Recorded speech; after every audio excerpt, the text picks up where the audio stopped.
E aí, cavernosos, sejam bem-vindos a mais um episódio do nosso CTcast aqui no Mutação Festival. Ó, ali atrás já tá rolando a festa tropical, a galera já tá reunida, porque parece, Dani Silveira, que a galera vai até de madrugada hoje. Fiquei sabendo que foi o pessoal da Caverna de Criciúma que organizou essa festa e eles prepararam uma situação muito especial ali pra nós e já tô ansiosa também pra festa, já quero a festa. Já quer sair daqui. Não, tô brincando, eu espero que a gente tenha um momento muito da hora aqui no podcast. Enfim, é nóis. É isso, gente. Inclusive, já avisando, se inscreve no canal, ativa o sininho, manda esse link pra todo mundo, segue a Caverna das Tribos também nas redes sociais, nós somos Caverna das Tribos, muito fácil de encontrar em qualquer rede social, segue a gente pra poder acompanhar também os próximos episódios. E por Agora, isso... definitivamente chegamos na metade do nosso podcast. Sabe matemática, cara. Boa. Mas então tá, a gente conversa então agora, aqui, com uma pessoa muito especial que ministrou durante essa noite aqui no Mutação. É veterano também, porque já esteve com a gente outras vezes. Eduardo Nunes, prazer te receber aqui, uma honra. Muito bom estar aqui com vocês. Fala, cavernosos. Assim, né? Gostou, né? Muito bom estar com vocês aqui para falar de Jesus, para falar de Reino de Deus. Foi uma noite bem especial e espero que continue aqui no podcast. Sim, assim como a outra noite, na verdade, do Mutação que a gente teve quando a gente te recebeu, que falei pro Mike assim, Mike, eu vou falar, não é possível, isso está no meu coração, vou ter que dizer que, assim, nunca tinha visto ninguém ter coragem de orar pela apóstola Teresa. Eu orei por ela? Nem lembro. Não lembrava. Assim, Mas foi bom? E ela caiu, né? Ela caiu no chão? Nossa, irmão, e eu assim, ó, o quê? Quem é esse cara, tá ligado? Eu sabia que era ela? Não sei. Talvez eu não sabia na época, por isso que eu tive coragem. Tempo, né? Agora, se fosse hoje, Se tu fosse já ia hoje, ficar talvez eu não teria orado. parando pra pensar. Ia pedir oração. Bom, porque geralmente é isso que acontece. Por isso que Sim, por isso que eu fiquei muito surpresa, porque geralmente as pessoas vão na apóstola Teresa, tipo, na hora, e o cara chegou lá e orou pela apóstola, eu fiz assim, não, peraí que eu tenho que conhecer esse cara. Se ele fez, não, eu preciso conhecer, irmão, não é? Massa. Mas Mutação mesmo não é o primeiro, né? Já é o segundo teu, o segundo, né? Né? E eu vim a outra vez, foi antes da pandemia ainda. Tava falando com o pastor Michel. Acho que não dá de massa. Não, foi no do Praiano 2020, Verde Limão. 2020? Uhum. 2020. Então foi bem no ano da pandemia. Tipo, só foi Mutação e começou a pandemia. Isso. Isso. Foi bem especial também. Foi massa. E falando em mutação, a gente costuma falar que mutação é a mudança de mentalidade, né? Uhum. Eu queria saber quando que começou isso pra ti, quando que tu enxergou essa mudança de mentalidade, entendeu o teu ministério, entendeu quem tu é em Cristo? Boa pergunta. Eu cresci numa família que tinha acesso ao evangelho, então cresci tendo algumas experiências com Deus. A minha mãe conta, eu não lembro disso, mas ela conta que quando eu tinha 4 anos, ela começou a falar de Jesus pra mim e pro meu irmão. Tem um irmão mais velho. E aí, de repente, a presença de Jesus entrou no quarto e eu comecei a tremer muito. Eu tremia, chorava e falava assim, mãe, o que tá acontecendo comigo? Eu nunca tinha tido aquela experiência. Ela também ficou assustada. Ela ligou pro meu tio, que é pastor. E aí o meu tio assim, o que você fez? Ela, não, eu tava falando de Jesus aqui e ele tá tremendo, tá meio chorando. Aí meu tio teve discernimento. Não, é o Espírito Santo tocando ele, fica tranquilo. 4 anos. Tinha uns 4, 5 anos. Caraca. Eu não lembro dessa experiência, minha mãe que conta. Mas eu nunca fui muito firme. Então eu tinha muitas experiências, assim, sobrenaturais. Até de ver coisa, quando eu era pequeno. Olha só. Só que eu não tinha uma constância na igreja. Quando eu fiz 20 anos, eu fui fazer uma viagem, passar um tempo fora. Eu queria ser jogador. Aí eu fui jogar num time sub-20 na Austrália. E eu fui trabalhar e estudar inglês. Aí lá eu desviei. Tava sempre meio frio com Deus, mas lá eu dei uma desviada. E nesse período que eu tava distante, o meu irmão mais velho teve um encontro com Deus através do Dunamis Pockets. Nas faculdades. Ele estudava no Mackenzie. Aí ele me liga um dia e fala assim, Dudu, me chama de Dudu, né? Dudu, cara, tive um encontro com Deus. Eu falei assim, mano, nossa vida toda a gente teve um encontro com Deus e sempre era esse vai, não vai, vai, não vai. volta do retiro, queima CD, joga CD fora, e, assim, dele, cara, dessa vez é real. 6 meses depois eu volto pro Brasil e ele é outra pessoa. Ele já tá pregando na faculdade, tipo assim, 6 meses Deus tava fazendo isso com ele. Andando com o Theo Hayashi, outras pessoas do Dunamis, e aí ele me convidou. Aí eu fui num culto, e nesse culto eu tive um encontro, assim, muito forte com o Espírito Santo, e 1 mês depois o Theo me convidou para estar numa reunião de oração. Aquela reunião de oração mudou minha vida. Não pelo poder em si da reunião de oração, mas pelo poder do discipulado. Porque foi a primeira vez que eu tive um momento de oração com um líder e esse cara esteve disponível para tomar um café comigo depois da reunião. Então acabou a reunião, eram poucas pessoas. Na verdade eram 4 pessoas ou 3 pessoas. E aí ele falou, cara, vamos tomar um café? Eu fui numa padaria, ele começou a falar, cara, qual que é a tua visão para os 10 anos? Assim, não tenho a menor ideia. Tava acabando de voltar para Jesus. Ele, eu falei, não, então fica tranquilo que Deus vai te dar. E começou a falar de oração, de vida com Deus. Então, assim, teve a experiência com Deus em fevereiro de 2011. Só que o que foi o shift para mim foi quando o Theo me convidou para tomar um café. Caraca. Aí começa um processo de discipulado. Então, assim, eu amo o que Deus faz num culto de avivamento. Eu amo esse tema. Escrevi o livro sobre isso. Só que, assim, eu creio que o discipulado, o contato, a conexão vai realmente solidificar aquilo que você recebe através de uma experiência. Então, assim, eu acho que esse processo de andar com o Theo, que hoje é meu pai na fé, o meu pastor, meu chefe também, meio que uma mistura, né? Foi esse processo de me colocar nessa jornada de mudança de mentalidade. De entender que, cara, não é o culto só do domingo. Não é a conferência do Dunamis, não é o Pockets, não é o Mutação. Tipo, glória a Deus por isso. Mas tem uma jornada que você tem que estar conectado com a igreja local, servindo, lendo a tua Bíblia. Eu falei hoje aqui, né? Do Ministério de Jesus, que ele tinha um ministério público, milagres, maravilhas, pregações, e o privado, que, cara, o público não tem acesso. É ele com o pai, não tem fundinho musical, não tem convidado, não tem o profeta. É você no secreto com o Senhor. E aí eu entrei numa jornada dessa, de aprender o que é jejum, ler. Ler. Aí eu falava, Theo, e o que eu leio agora? Lê Homem do Céu. Um livro incrível. Agora lê O Poder Secreto do Jejum e Oração. Lê isso, lê aquilo. Quando o céu invade a terra. E você entra numa jornada que aquilo vai mudando a tua mentalidade. Através do discipulado. Então acho que esse foi um shift pra mim. Sim. Isso demonstra a importância do andar junto, na verdade, né? Sim. Na verdade, tipo, falastes mais ou menos sobre constância, né? E isso era uma das perguntas que eu tinha anotado pra te fazer, porque nós estamos aqui num evento, no Mutação Festival, na verdade, o primeiro Mutação Festival de todos os tempos. E tu também tu é líder do Descend, né? E eu queria saber de ti, assim, porque nesses eventos que a gente tem, geralmente a gente tem grandes experiências.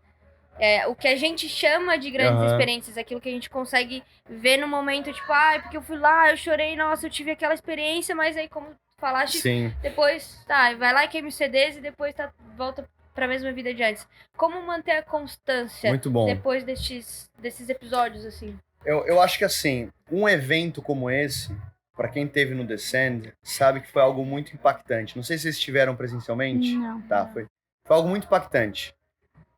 Para mim, para fazer uma análise bem prática, bem pragmática, é mais fácil você manter um fogo aceso, imagina numa lareira ou numa churrasqueira.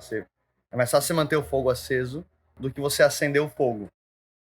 Quando você acende o fogo, você tem um processo de colocar o carvão, o jeito certo, aí coloca o álcool, aí abana, até pegar. Quando pega, você vai ter o trabalho de manter o fogo aceso através de novas lenhas ou novo carvão, independente de qual for o fogo que está acendendo. Para mim, o Descend, outros eventos, retiros, conferências, tem um poder catalisador muito grande de, acender alguma parada. Até hoje eu tenho um testemunho, sei lá, vou pregar em uma igreja. Cara, eu fui batizado com o Espírito Santo no Descend. Aí eu vou para outro lugar. Cara, fui curado no Descend, primeira experiência de cura. Eu vi coisa no Allianz Parque, cara, a gente levantando de cadeira de rodas, muitos milagres. Então, é um negócio que te impressiona. Você fala assim, uau! Talvez aquele despertamento do cara, nossa, eu tô em chamas por Jesus. Agora, qual que é o teu papel depois? Tá no dia a dia, colocando lenha ali no altar. Né? Levítico 6,13. Fala um pouco, né, do processo ou do papel do sacerdote. Quando ele fala assim, o fogo arderá continuamente sobre o altar e não será apagado. Então, uma coisa é você ser desperto, outra coisa é você continuar desperto. Sim. Melhor do que voltar ao primeiro amor é não sair do primeiro amor. É você continuar nesse processo. Então aqui eu falaria o teu hábito de leitura da palavra. Não só ler a palavra, mas deixar a palavra te ler. Deixar o Espírito Santo falar com você através da Bíblia. Isso o teu pastor não vai fazer por você. Teu líder não vai fazer por você. Tem que abrir a Bíblia, tem que... Aí, Levíticos, aí começa lá um monte de coisa. Cara, pergunta pro Espírito Santo, qual que é o mistério que tem aqui? Tem vezes que eu tô lendo a Bíblia e o Espírito Santo fala assim, para, lê de novo o versículo. Lê de novo. Lâmpada para os meus pés é a tua palavra. Uau! Aí você começa a deixar aquilo penetrar em você. Leitura da palavra, oração, essa vida diária com Deus. Eu incluiria aqui serviço a uma igreja local. Cara, extremamente importante. Eu falo isso muito para nossa geração, que tem acesso a conteúdo que nenhuma outra geração da história teve. Sim. O tanto de podcast, o tanto de livro, o tanto de conteúdo. Você entra no YouTube, você pode ter acesso às melhores pregações dos melhores pregadores do mundo. No momento que você quer. Só que assim, se eu não tiver a minha vida com Deus diária, de serviço à comunidade, eu vou estar desengajado. Então eu vejo muita gente assim, desigrejada, com muito conteúdo, mas não tem vida na vida. Cara, qual que foi o último discípulo que o cara fez? Qual que foi a última pessoa que ele falou de Jesus? Qual que foi o último enfermo que ele orou? Isso acontece no contexto de igreja. Então, eu falaria aqui oração, respondendo a pergunta. Oração, leitura da Bíblia, estar numa comunidade. E o quarto que eu colocaria aqui, coração não ofendido. Não tem nada que atrapalha tanto o crente como carregar amargura no coração. E se você já esteve numa comunidade, com certeza você já foi ferido. Pelo pastor, por um líder. Ah, falaram assim, eu não gostei. Ah, o cara falou desse jeito, achei que poderia ser melhor. Se você não let it go, como diz bem naquele desenho lá, né? Se você não deixa aquilo, cara, realmente sair do teu espírito, da tua alma, aquilo contamina. Então eu vi muita gente com muito potencial, mas ao longo do tempo foi ficando amargurado. E aí perde aquele brilho no olho, que a gente tava falando antes aqui, né? Quando o cara fala de Jesus, isso é alguém que tá no primeiro amor. Agora tem muita gente que tem muita informação aqui, só que não tem o coração aquecido. E no longo prazo, aquela chama, ela começa a apagar. Então assim, despertamento. A tua vida diária de oração, Bíblia, serviço, coração limpo diante do Senhor, vai ser a constância que vai te manter aceso pro resto da vida. E hoje tu estás pastoreando a Zion em Lisboa, né? Sim. Como é que tem sido essa experiência? Se puder compartilhar um pouquinho com a gente. Incrível. Foi uma dos grandes presentes, assim, dos últimos anos. Óbvio. Meu filho, né, tem 5 anos, minha filha tem 2, são grandes presentes. Mas a nível ministerial tem sido uma jornada interessantíssima, assim. Primeiro porque eu sabia, quando eu estava em São Paulo, que já tinha uma transição chegando. E eu não sabia muito bem o que era. E eu amo lá a igreja local, cara, tava perto do pastor Teófilo, vários outros líderes, mas tinha alguma coisa no meu espírito que falava, ó, vai mudar a temporada. E eu nunca tinha tido palavra nenhuma para Portugal. Deus colocou aquela palavra no processo do Descend. Então eu vejo que eu até sou fruto um pouco daquilo que a gente crê e acredita como movimento Descend também, né?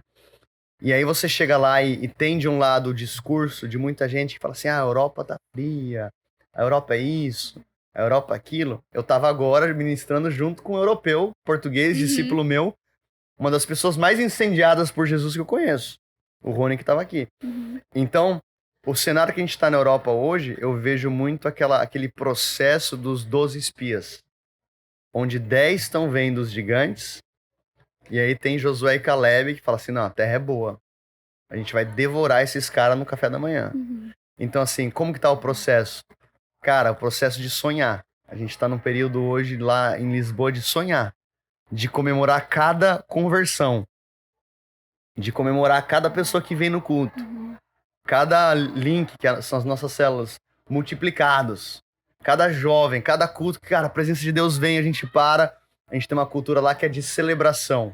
No meio de tantos os desafios, a gente vai parar para celebrar, porque a gente sai do Brasil hoje, que está numa explosão de crescimento de igreja, a gente tá falando aqui, talvez daqui a 10 anos, se não me engano, as pesquisas apontam que a religião evangélica será predominante no país. Seremos a maioria. Aí você chega num país, Portugal, que 2% são evangélicos. 2%. É um desafio. 2%. Então, assim, é uma discrepância muito grande. Só que aí eu percebo que você, cara, caiu num campo missionário bizarro. Uhum. Então Muito você vai mais no trabalho pra ser feito. Muito mais trabalho para ser feito. Lá você vê, cara, nitidamente, a seara tá pronta, Uhum. né? Orai ao Senhor da seara que envia os trabalhadores. Então a gente precisa de obreiro, de trabalhador, de pessoas para ajudar, porque tem muita colheita. E tem sido incrível. E dizem que a cultura, né, da Europa, os europeus acabam sendo mais frios, né, no jeito de agir e tal. Isso reflete também, tu consegues perceber isso no dia a dia, caminhando junto com eles agora, discipulando. Isso realmente acontece, é mais difícil eles conseguir ter uma proximidade com Deus por conta dessa frieza. Eu acho que de Deus não. Eu entendi a pergunta, mas eu acho que é mais a questão da expressão. Eu vou te dar um exemplo. Entendi. Há pouco tempo atrás eu estive na Noruega. Aí você prega na Noruega, aí o cara tá assim, ó. O culto inteiro. Não sabe o que tá sentindo. Você conta a piada e tal, o cara tá assim. Aí acaba o culto, ele vem assim, pastor, essa pregação mudou a minha vida. E eu assim, por que você não expressou isso de alguma maneira? Sorrisinho, né? Tipo assim, um sorrisinho já ajudava. Você faz só assim, ó. Tu já sabe que tá...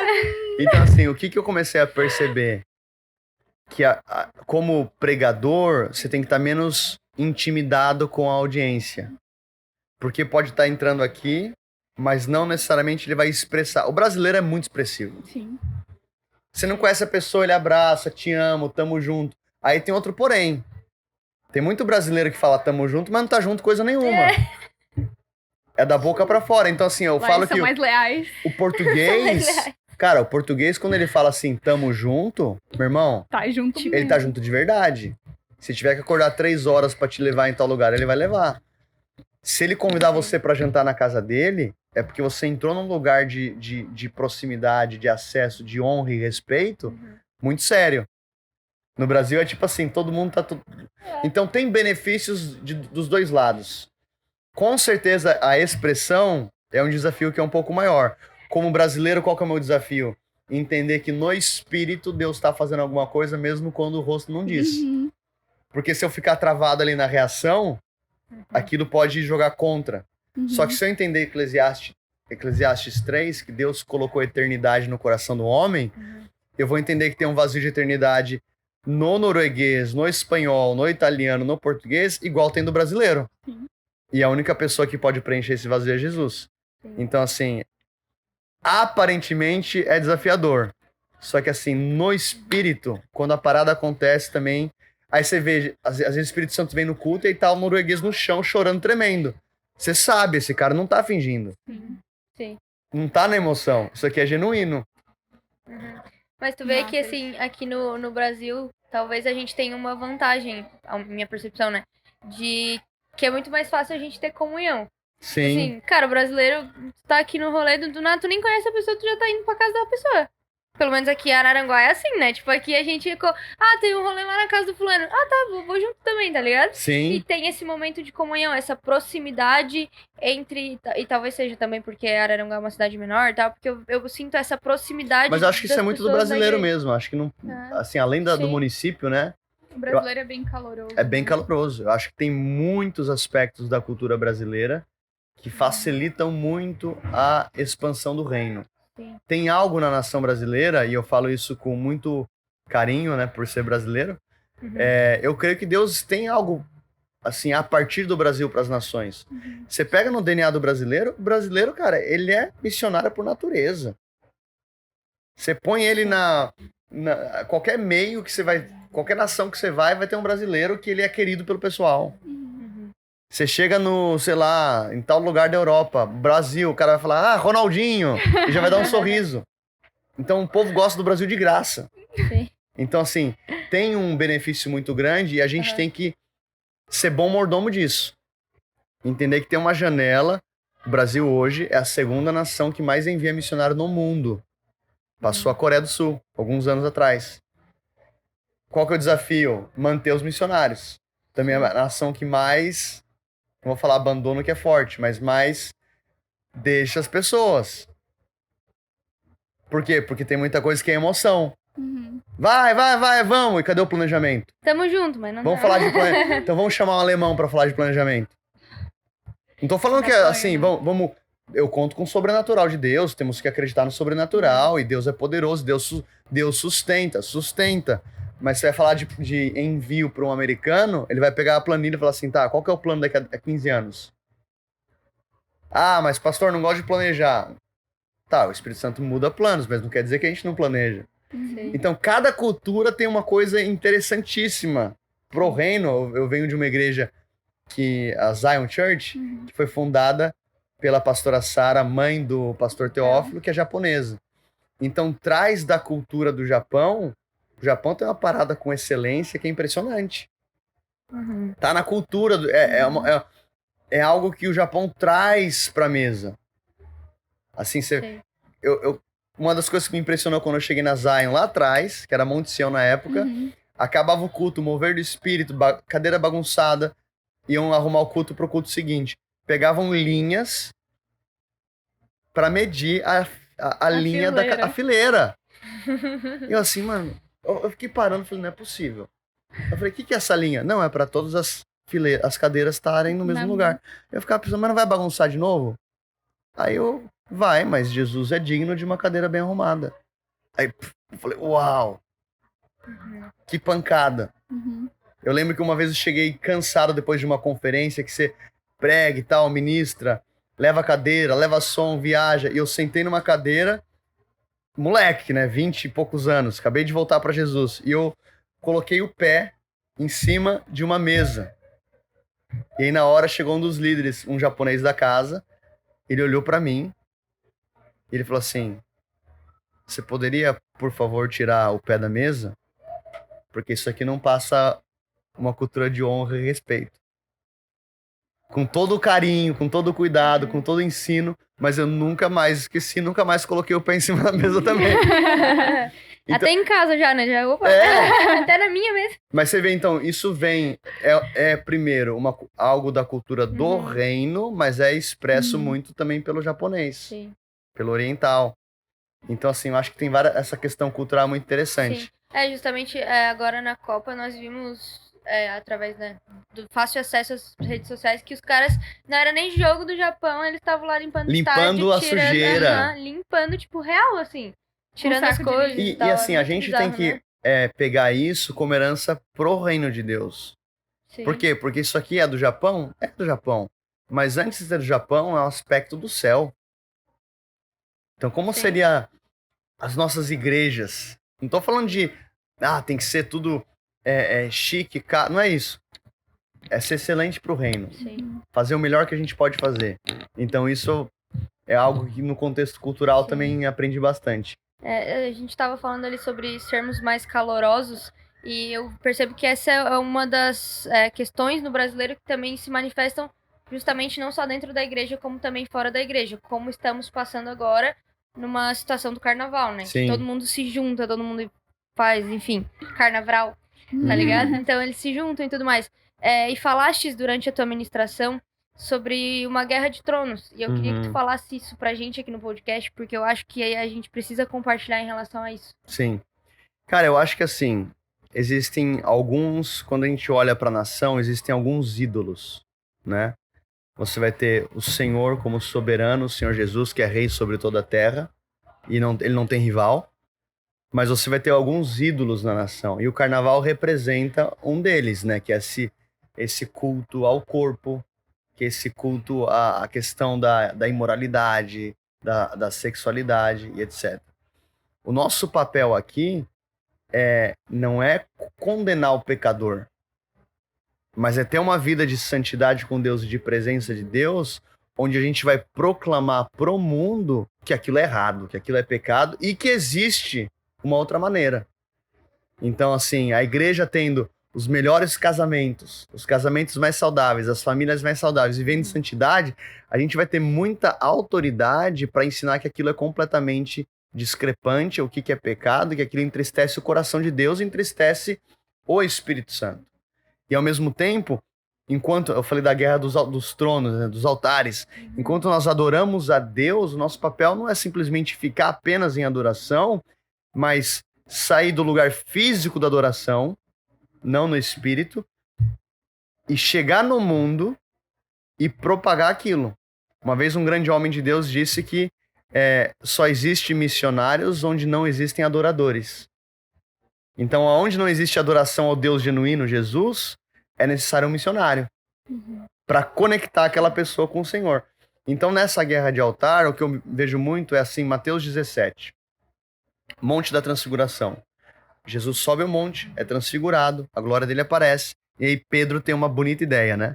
Bom estarmos aqui, façamos 3 tendas, uma para ti, outra para Elias, outra para Moisés. Aí Deus fala, esse é o meu filho amado. Aí ele ouve, tipo, Pedro, fica quieto, você não tem que ficar preso aqui no alto do monte.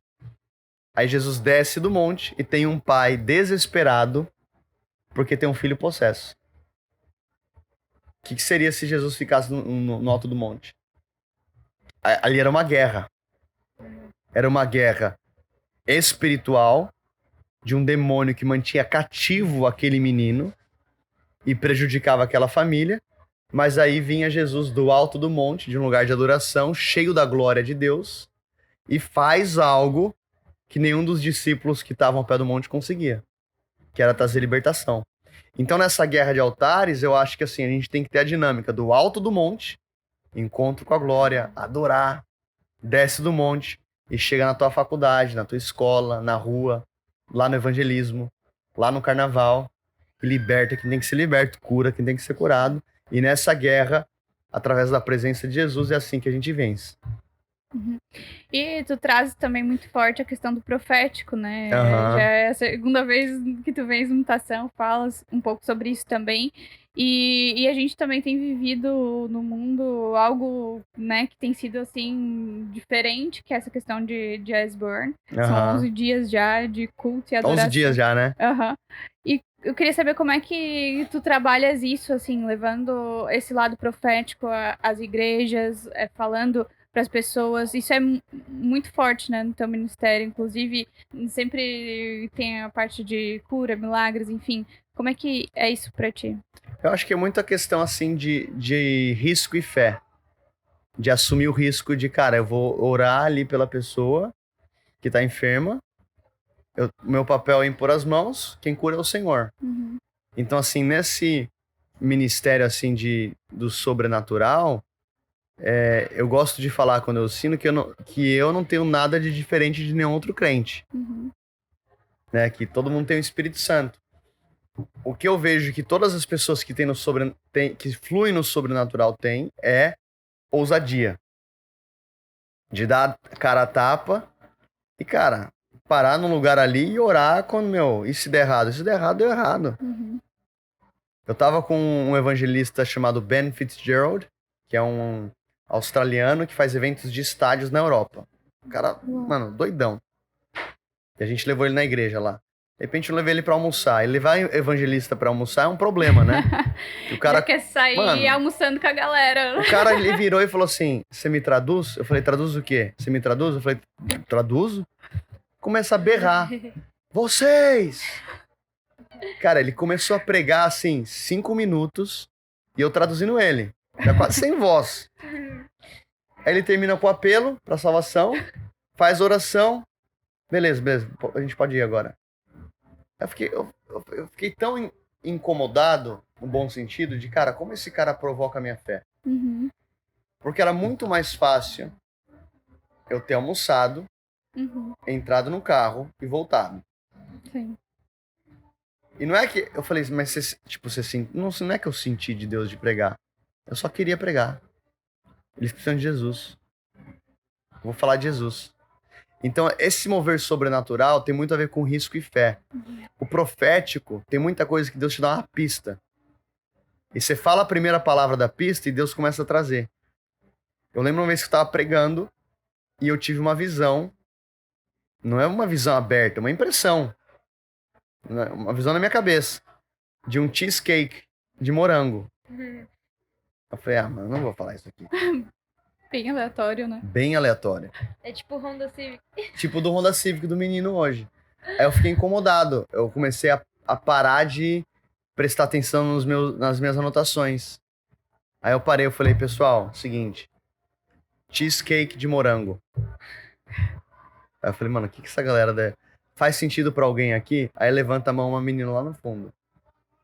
Eu fiquei tão curioso que eu falei assim, o que é isso? Aí ela veio pra frente, ela veio assim, meio que chorando, e ela falou assim, ó, eu tô num processo de abrir uma doceria. E essa semana, a agência de publicidade que tá fazendo o branding da doceria mandou 2 opções de logo. Uma é uma batedeira e a outra é um cheesecake de morango. E eu vim pra esse culto questionando, falando, Deus, se o senhor tá mesmo nessa doceria, é a tua vontade, me mostra qual que é o logo que eu tenho que escolher, me dá um sinal. Aí você tá pregando e você para a pregação e fala cheesecake de morango. Então, assim, às vezes Deus tá falando com a gente não tá valorizando. Porque, é muito fora da caixa. Ontem eu tava orando com a mulher que deixou eu o marido e a mulher que deixaram eu lá na casa que eu tava, os motoristas. Falei, posso orar pra você antes de ir? Deus abençoa, leva eles em paz, em nome de Jesus. Aí me veio herança. Falei, herança? Falei, herança faz sentido pra você? Ela, a mãe dele, do marido, faleceu e a gente tá entrando numa questão judicial pra ver quem que vai ficar com a herança. Aí o profético foi revelado até ali. Não falei, a herança é sua. Eu falei, eu quero declarar o cuidado de Deus e aquilo que for de vocês, a justiça de Deus e a bênção sobre a herança, não sei o quê. Então, vem um sentimento, uma palavra, e aí a tua responsabilidade é entregar. E várias vezes eu já falei, não era. E segue o jogo. Segue o jogo. É melhor você tentar ir errado que ficar com o sentimento que deveria ter feito. Hoje, durante a tua ministração, também falaste que Deus estava derramando um óleo novo sobre nós aqui na Caverna das Tribos, né? E junto com essa questão que tu falaste, eu queria perguntar em relação à conexão que tens com a Caverna das Tribos, tanto que é a segunda vez que estás aqui, né? Conta um pouco pra gente como que aconteceu, como que surgiu tudo isso e um pouquinho do que tu viu hoje. Sobre a conexão, eu conheci o Michel há alguns anos atrás. Eu não lembro exatamente como que foi. Assim, se foi uma conferência do Unami, se foi algo na Zion. Mas eu sei que a gente tem se trombado já há alguns anos e sempre que a gente tá junto, é aquele sentimento que, cara, é um irmão que tá distante, no sentido, assim, geográfico, né? Tem gente que você conhece uma vez e você gosta de graça da pessoa. Tipo, nossa, gostei de cara, esse cara é meio doido, tipo, evangelismo, rock, pagode. Brasileiro, brasileiro. Moicano, aí tipo, ele conta as histórias, aí eu volto, o cara tá todo fit agora. Fala, mano, toda vez agora que... Bodybuilder da Shopee, a nutricionista dele meteu essa. A nutricionista dele meteu essa hoje pra gente. Bodybuilder da Shopee. Então, assim, sempre teve essa conexão e, cara, é um amigo. Aí acho que eu vim uma vez ou duas. Essa é a segunda. E aí, na outra vez que eu vim, foi bem especial, assim. Eu falei, cara, então aquilo que ele vive é passado pra comunidade toda. Foi bem especial e hoje a gente teve uma noite, assim, que eu particularmente gostei bastante. Assim, me diverti, desci lá, comecei a contar a história. Eu senti muito de trazer, assim, os testemunhos. E terminamos aí cantando, tipo, Te Exaltamos, aquela música old school, pra caramba, presença de Deus, curas, né, pessoas sendo curadas. Então eu creio que realmente esse óleo novo, quando eu falei óleo novo, é porque eu creio que o que aconteceu aqui hoje vai ser cada vez mais corriqueiro para a comunidade fora daqui. Então, o cara que sai daqui, sai do alto do monte, né? E vai lá pro pé do monte, na escola, na universidade, na rua, no trabalho, no restaurante, e vai começar a trazer essa unção, esse óleo de cura, de restauração para a sociedade. Então eu creio que Deus está levantando realmente uma geração de evangelistas, de pessoas proféticas a partir daqui, para levar esse sobrenatural para a cidade. Sim, é fazer jus ao nome da igreja, na verdade, porque a Caverna das Tribos é um movimento, né? Mas a igreja é vida para nações, né? E é justamente isso, é levar a vida Para as para as nações. nações. Forte. É. Glória a Deus. É isso aí, Glória a Eduardo. Um Deus. prazer te receber aqui. Foi Muito uma bom honra. estar aqui com vocês. Foi muito massa. Nosso papo, a gente poderia ficar por horas aí, mas a gente tem a festa Sim. tropical acontecendo. Passou que muito liberar o rápido, Eduardo já foi pra- 40 minutos isso. Já foi 40 Olha minutos? só. Eu falei que ia fazer 20, fiz 40, hein? Olha aí. Mas muito obrigada, tá? Pela participação. Um prazer te receber. A gente te espera outras vezes aqui. Muito bom. Obrigado Sim. pelo tempo. Que Deus abençoe vocês, abençoe Amém. esse projeto novo. Amém. E estaremos aí em outras oportunidades. É isso, faço as palavras da Nath as minhas. É uma honra te receber aqui, é um prazer trocar uma ideia contigo. E é nóis, quando quiser voltar. Voltaremos. Então, Estais em casa. Voltaremos. É isso aí, Dani. Terminamos mais um. Mais um pra conta. Ai, nossa. Mais um episódio, o 5º episódio do CTcast da Caverna das Tribos, aqui no Mutação Festival. Tem muita coisa ainda pra rolar, né, Dani? Sim. Mas a gente se vê no próximo episódio. Sim. Sim. Então tá, então sim. Até lá, até o próximo episódio. Siga a Caverna das Tribos nas redes sociais, Caverna das Tribos em qualquer rede. Não esquece de se inscrever no canal, ativar o sininho. E é isso, a gente se encontra no próximo episódio. Até lá. Falou. Tchau. Tchau.